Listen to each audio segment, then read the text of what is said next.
Welcome to worship with Eliot Unitarian Chapel.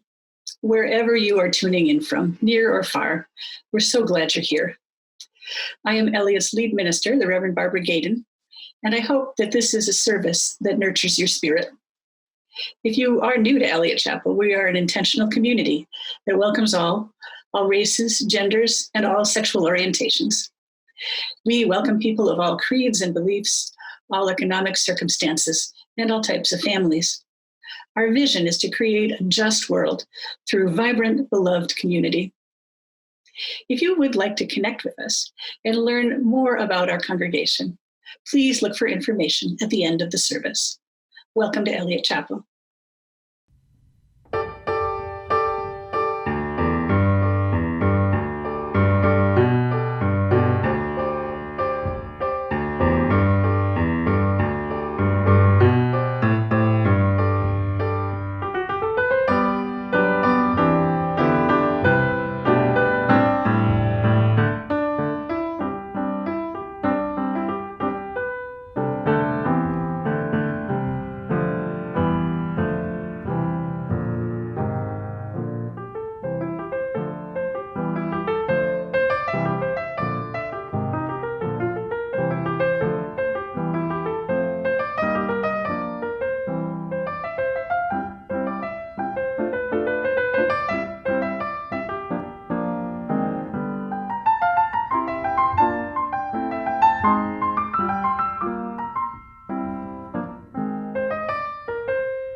This year, Eliot Chapel will serve as one of 4 teaching congregations to 4 UU students enrolled in Eden Seminary in Webster Groves.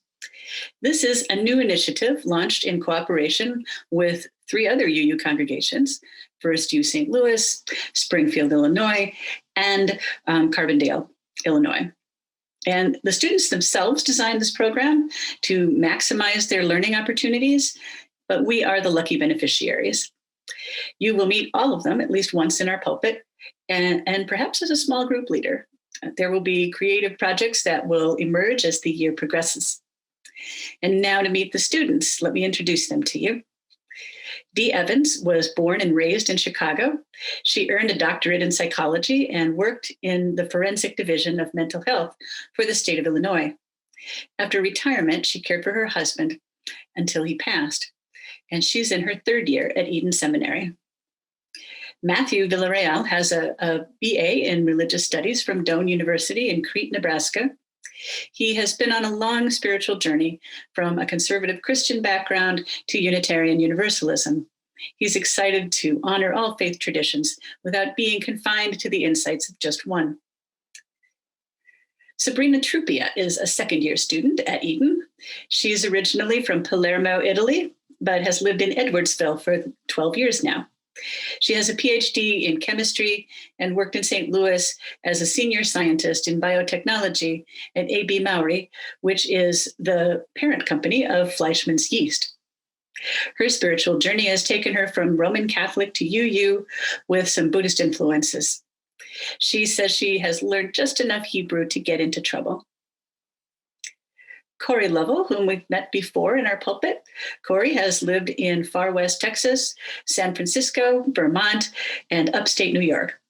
He has worked as a bartender, firefighter, filmmaker, in the art world, in literary promotion, and on the loading dock of a department store.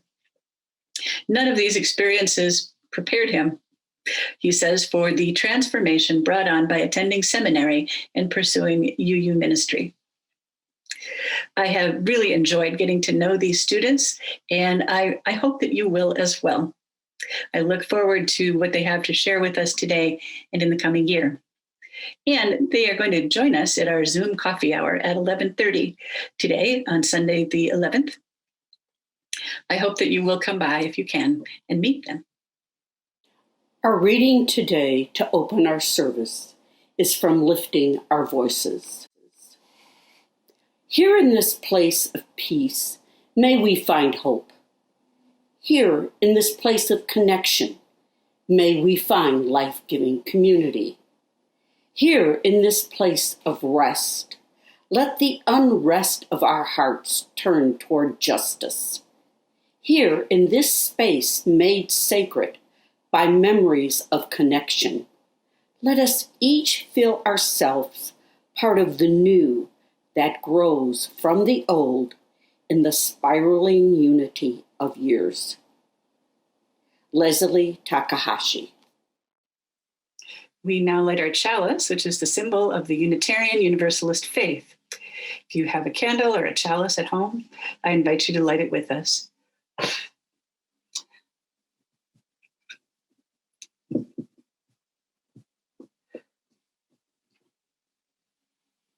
And hear these words from the Reverend Elizabeth Harding. We Unitarian Universalists don't drink from our chalice. Instead, we use it to hold the flame. The circle of the chalice helps keep the fire small. The flame doesn't blind us, it doesn't burn us. It gives us light so we can see all the different things in the universe, even the invisible ones, because the Unitarian Universalist flame is a light of learning. May we learn together today.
Our story today is called 1 Square Inch, and it's based off an interview with Gordon Hempton and read by me, Heather Flick. On a moss-covered log in the middle of the Hoh Rainforest in Olympic National Park in Washington State, there's a reddish squarish stone. The stone may be the smallest, least noticeable marker ever for a really big idea. The stone marks 1 square inch of silence. To understand this unique yet ever so ordinary marker, you have to understand Gordon Hempton, the man behind the project that is 1 square inch of silence.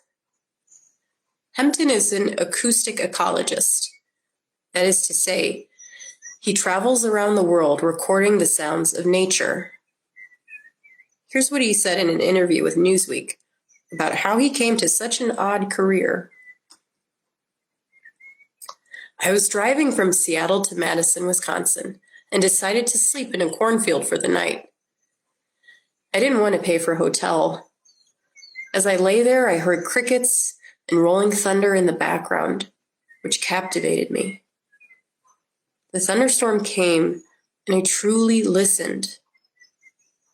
The storm passed on, and as I lay there, drenched, the only thought in my mind was, how could I be 27 years old and never have truly listened before? I then took my microphone and tape recorder and went everywhere, obsessively listening. Freight trains, hobos. It was a flood of sensation. I realized how we need to hear to survive. For Gordon Hempton, silence isn't the complete absence of any sound.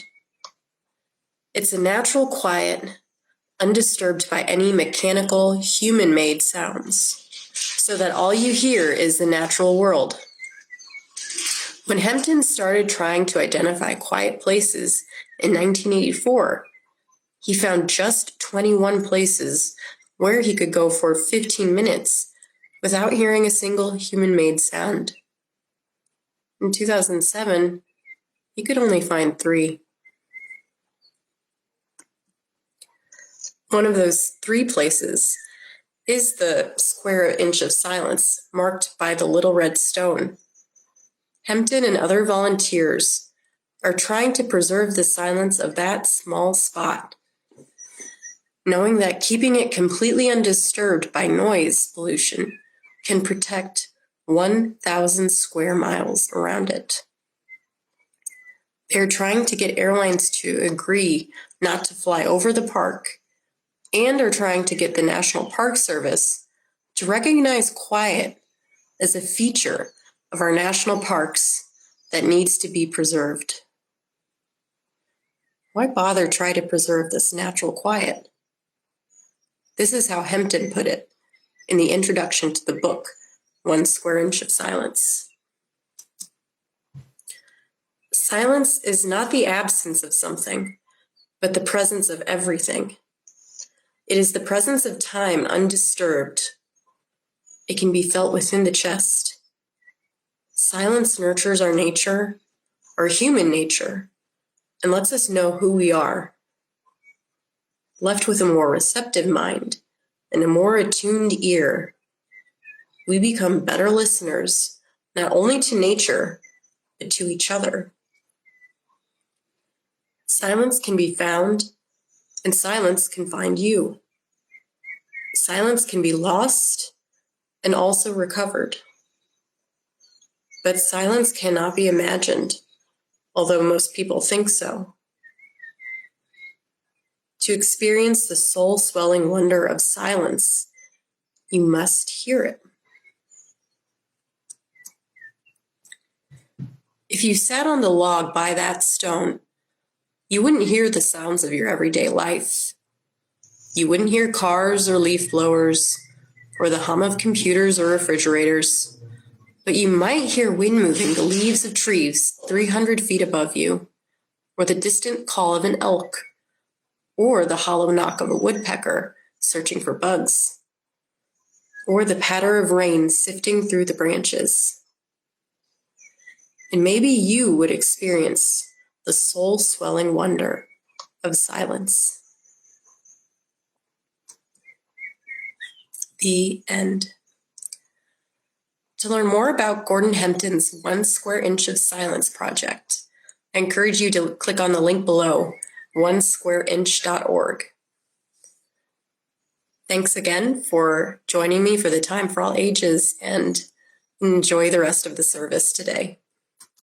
The first reading is an excerpt from a Children RE activity included in the Promise and the Practice of Our Faith campaign. Title: Mending the Broken Chalice. Grade level, kindergarten to 5th grade. Objectives: introduce the term white supremacy as it relates to Unitarian Universalist culture, past and present. Provide practices for atonement, healing, reparations, sharing, and solidarity love, so that Unitarian Universalist children will feel empowered to be change makers in our precious faith. Activity 1, Kintsugi, Healing.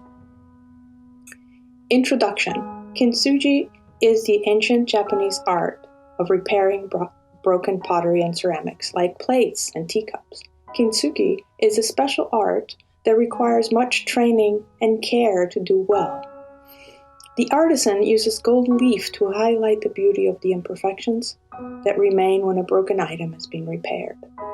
Anyone who views the object is forever reminded that the item was once broken, and yet it is beautiful. We approach this activity with deep appreciation for the culture of Japanese people. In this activity, we hope to learn from Kintsugi to be better Unitarian Universalists.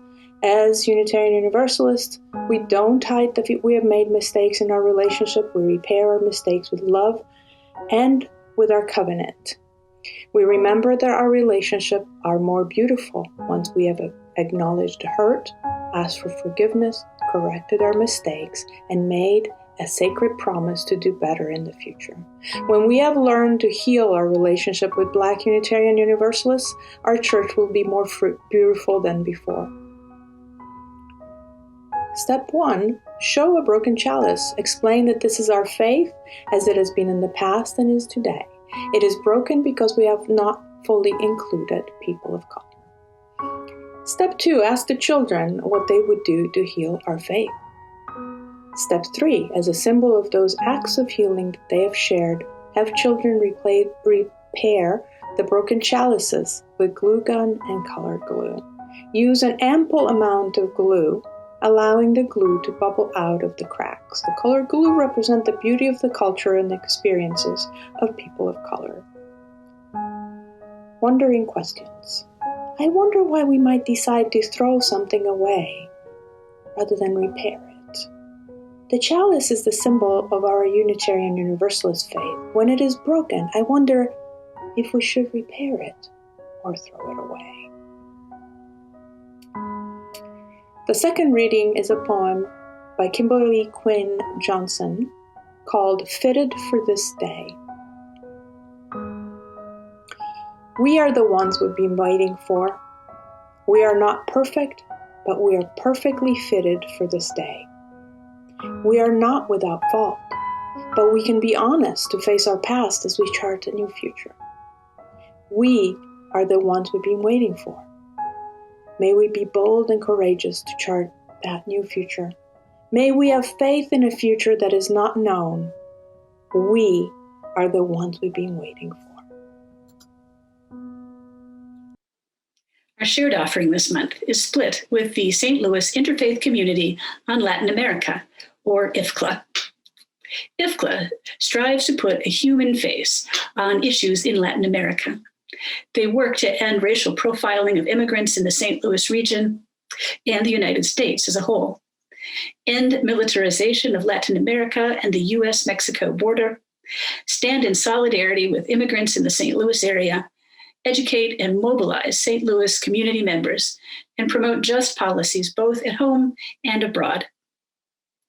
IFCLA has been one of the strongest advocates for Alex Garcia, who has been living in sanctuary at Christ UCC Church in Maplewood for the past 3 years. They have helped provide legal services and given a variety of support and knowledge to help make this terrible experience for Mr. Garcia bearable. Members of Eliot Chapel have partnered with IFCLA in many of their programs to provide education and service opportunities. We have developed a deeper understanding of immigration issues and a deeper commitment because of them. And we work with IFCLA to live out what it means to be a sanctuary church. Please give generously. There are instructions for text giving on your screen. I'm listening. I am listening. Spirit, speak to me. I'm listening. I am listening. Spirit, speak to me. My ears are wide open. My eyes are now open to see what I may be. I'm listening. I am listening. Spirit, speak to me. I'm listening. I am listening. In this moment of Spirit, speaks through me. I can hear the voices of all my kind. I'm listening, singing. I am listening, tweeting and howling into the wind. My ears are wide open, oh, the joy. My eyes are wide open, oh, the love to see and to hear for you and me. Oh, I'm listening in this moment of silence. I am listening. I hear Spirit speak through me.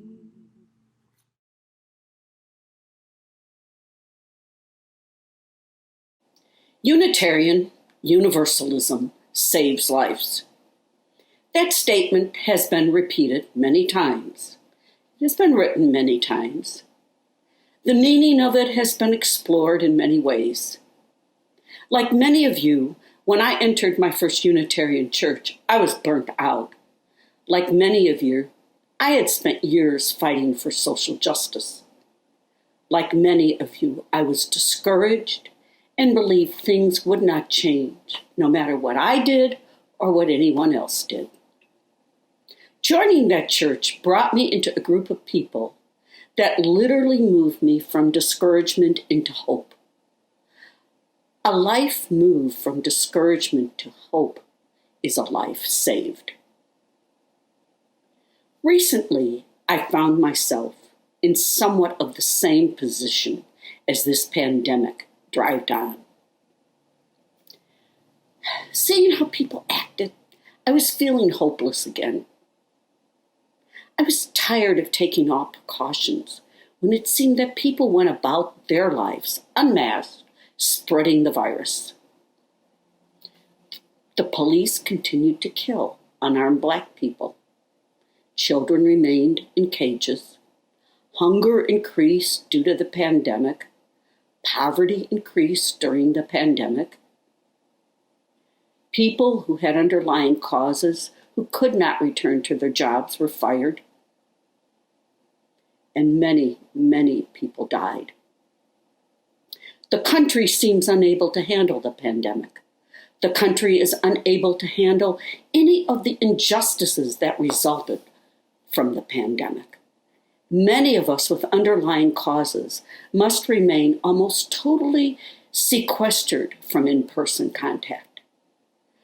The pandemic, the isolation, and the dire economic results of the pandemic have resulted in increased mental health problems. To all the injustices already in the world came these injustices resulting from the pandemic. During this time of discouragement over all these things, we 4 Unitarian Universalist students at Eden Theological Seminary in Webster Groves organized a joint internship. Our hope was that we could do this at 4 UU churches. Both Eden and the pastors and the boards of the 4 Unitarian Universalist churches gave us their blessing to go ahead with this joint internship. Though early in this internship, I already met people via Zoom. I met people who care, people who are trying to address the issues of racism and immigration, the environment, poverty, and getting out the vote despite the pandemic. I have attended innovative Sunday services at your churches because of Zoom and YouTube. Coffee hours are warm and welcoming. Yes, we have a broken world. And yes, we as individuals can be broken in some ways by this broken world. But as Unitarian Universalists, we covenant through the UUA to try to live out our principles. We covenant with our congregations to support one another in this endeavor of living out our principles. Our covenants join us together. Together, we are still working to help the broken world and to support each other in this broken world. When the broken world tries to break us, when we come to these people we have covenanted with, we get restored, we get repaired. That is what I have met in these congregations I visited. We meet and we repair each other. We help each other and we are made whole. Like the repair of the broken Japanese pottery in the reading today, Universalists and Unitarians and Unitarian Universalists are stronger together.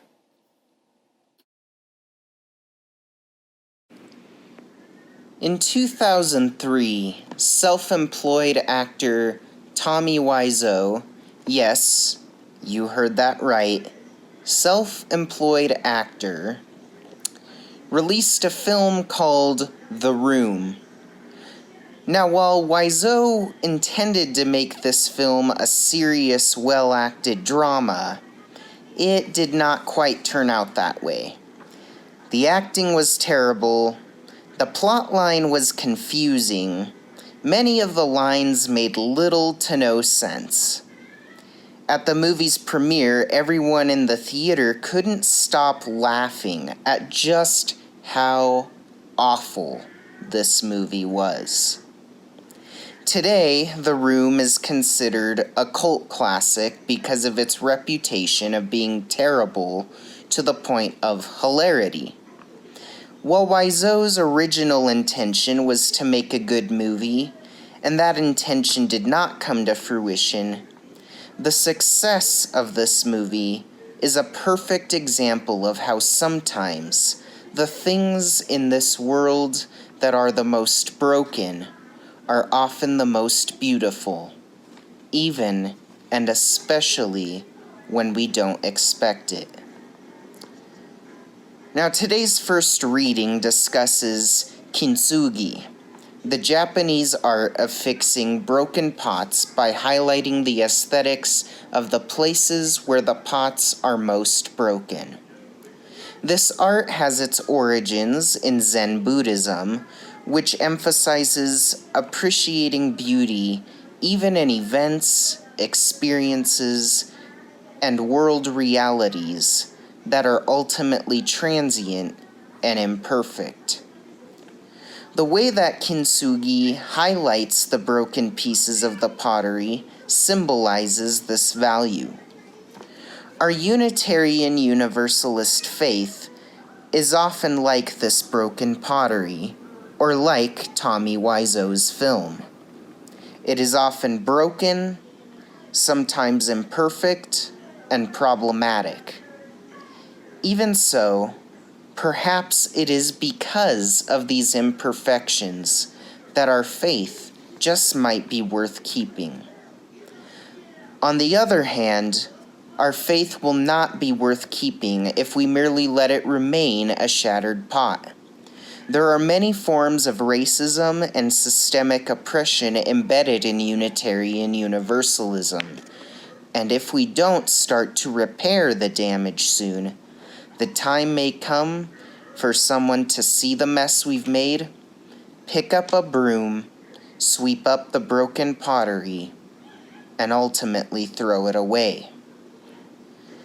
To give an example of how racism is often embedded in our faith, have you ever been in a UU congregation that rejected all forms of theistic language? Well, for some Black Unitarian Universalists, for whom God serves as the ultimate liberator and inspiration to continue fighting for freedom, such rejection can feel like a rejection of Blackness altogether. Or to give another example, the Reverend Summer Al-Bayadi, a Muslim Unitarian Universalist minister, has written about her experience of parishioners expressing their discomfort about her discussions of Islam because it, quote-unquote, reminds them of terrorism. So perhaps our pot needs fixing. And yet, if we're to put the pot back together, perhaps we can continue to highlight the cracks and make them beautiful, rather than remaining a shattered pot, broken by the racism embedded in our denomination. We can transform our story of brokenness into a story of wholeness, a story that has moved from systemic racism in our congregations to the truly inclusive community that the UUA is meant to be. Then we can look at the cracks in our past and see just how beautifully they've been repaired. We are the ones we've been waiting for. I remember an evening, November evening, about 4 years ago now, though it feels like an eternity, when it seemed reality itself had shattered into pieces. My assumptions of America as a society, my perceptions of any progress we had or had not made, my faith I had once held in our inherent goodness, our judgment, our ethics, was all broken.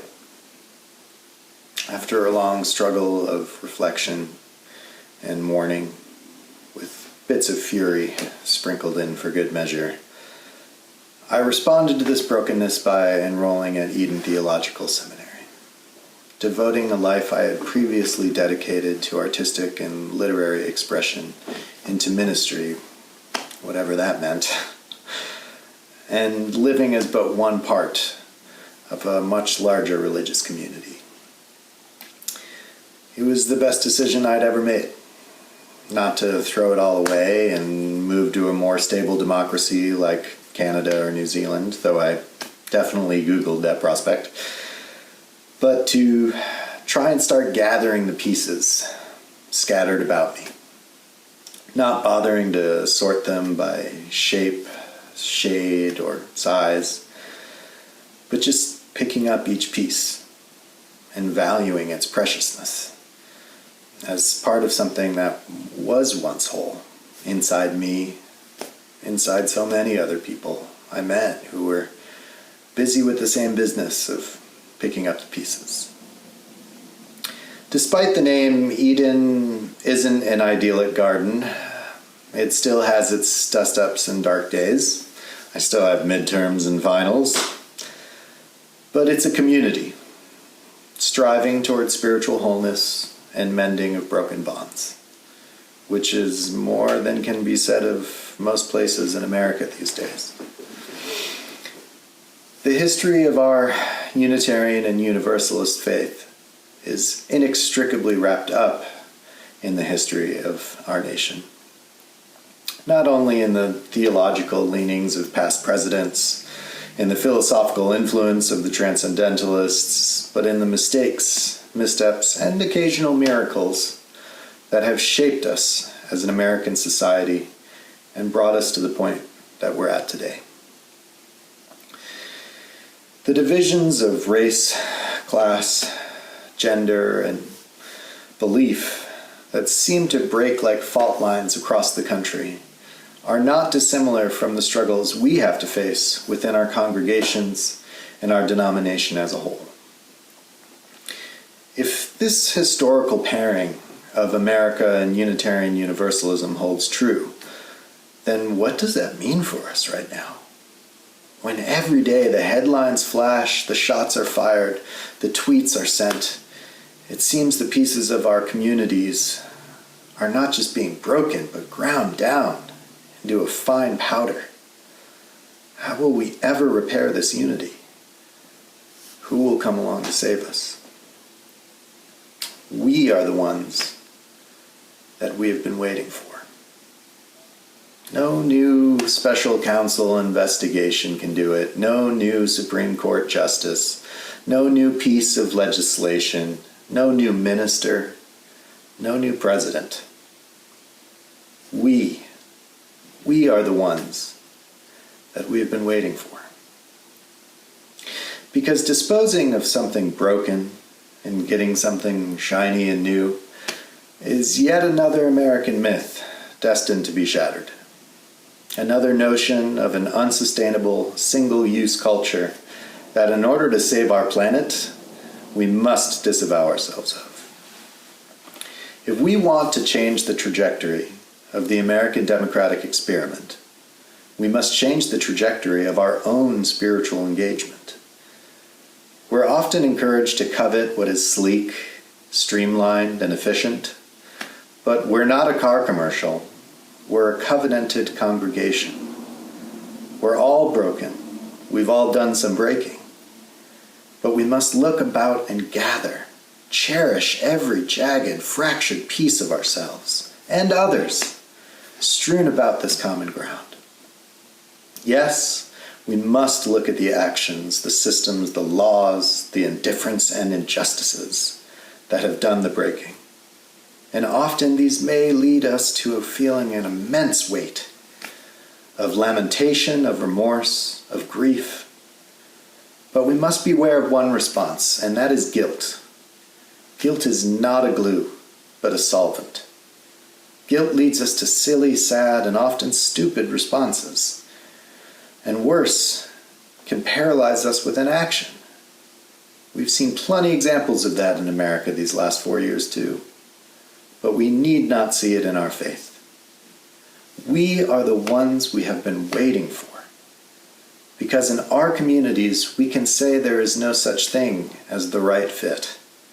We bond ourselves to one another and to the divine spirit of common, creative good with the sacred glue of love. And that is how we'll make history. That is how we'll save paradise.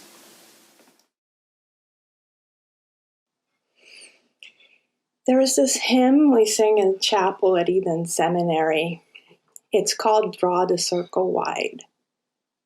And it goes a little bit like this. Draw the circle wide. Draw the circle wide. No one stands alone, we'll stand side by side. Draw the circle wide. When I arrived at the metaphorical door of Unitarian Universalism, frazzled, a little nihilistic, spiritually running on empty, I was looking for a place that would be my community, that would have me and love me just as I am.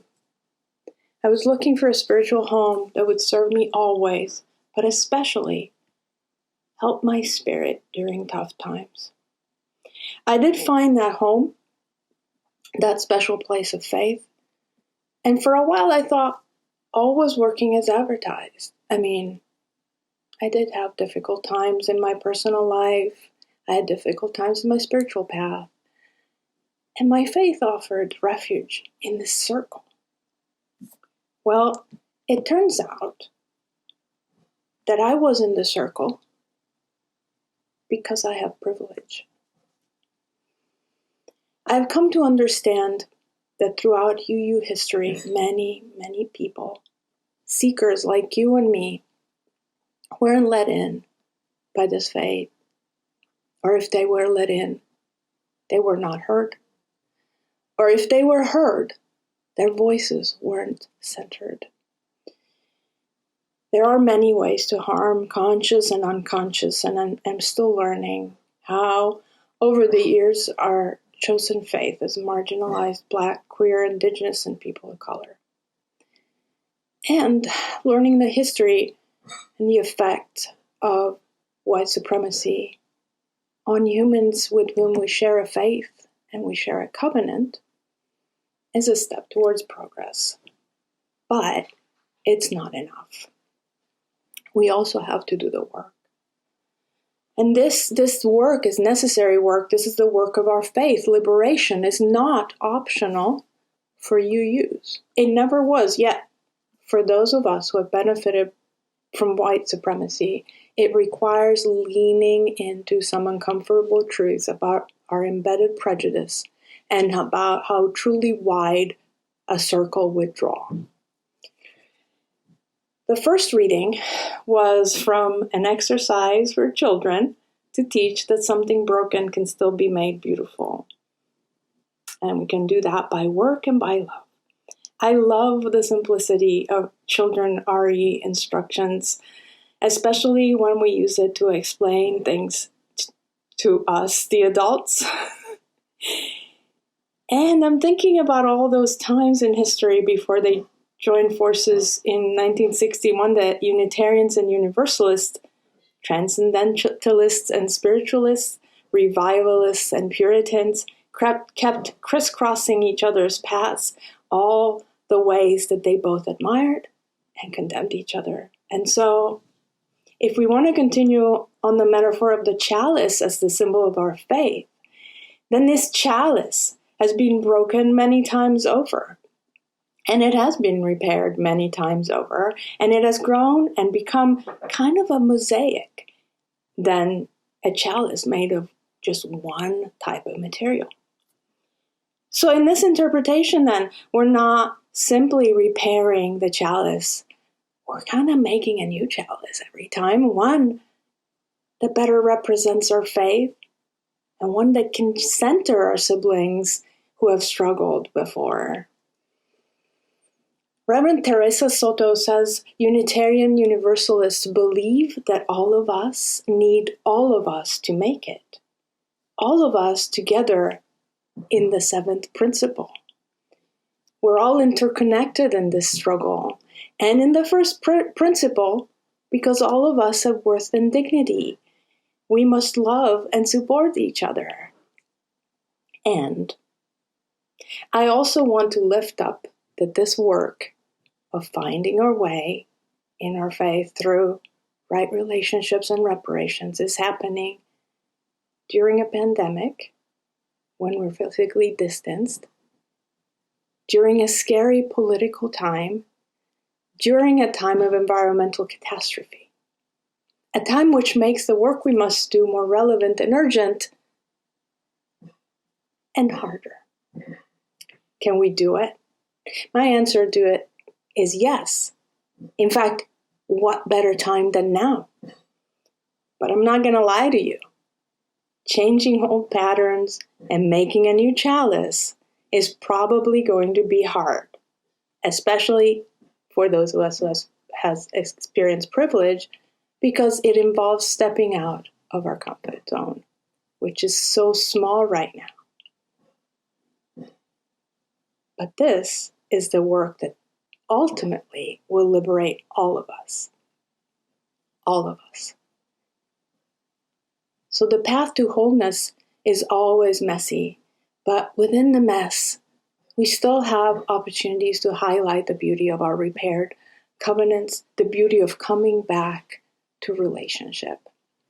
This is the faith we all are called into, a faith that is centered in love. Whether we follow humanism, Islam, Buddhism, Judaism, Christianity, or none of the above, love unites us, and love is never broken. As we just read in the second reading, we are the ones we have been waiting for. May we be bold and courageous to chart that new future.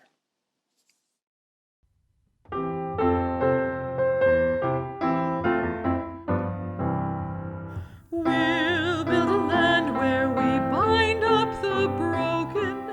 We'll build a land where the captives go free, where the oil of gladness dissolves all mourning.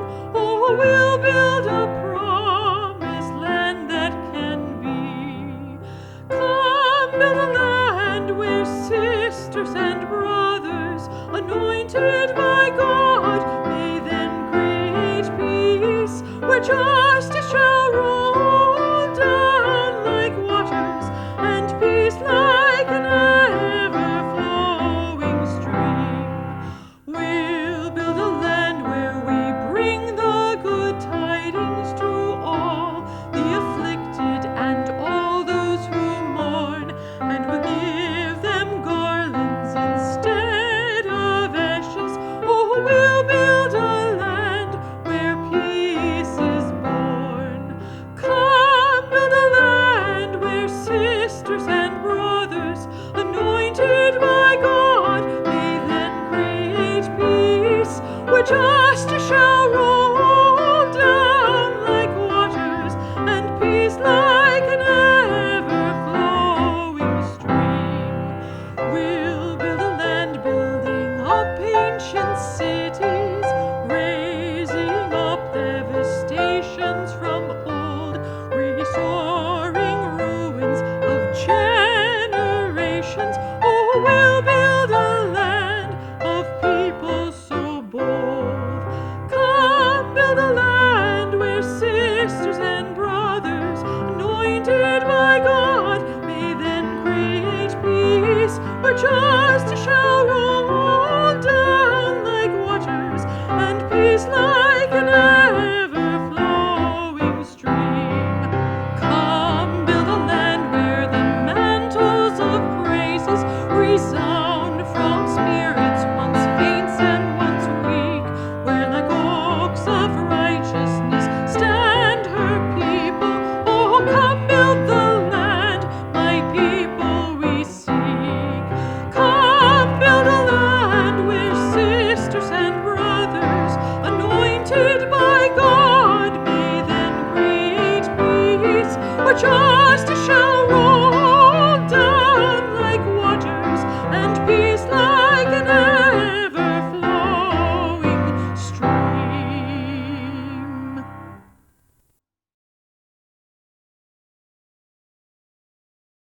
Beloved, go forth and do the work necessary to fix the broken pottery that is our world, full of racism and oppression.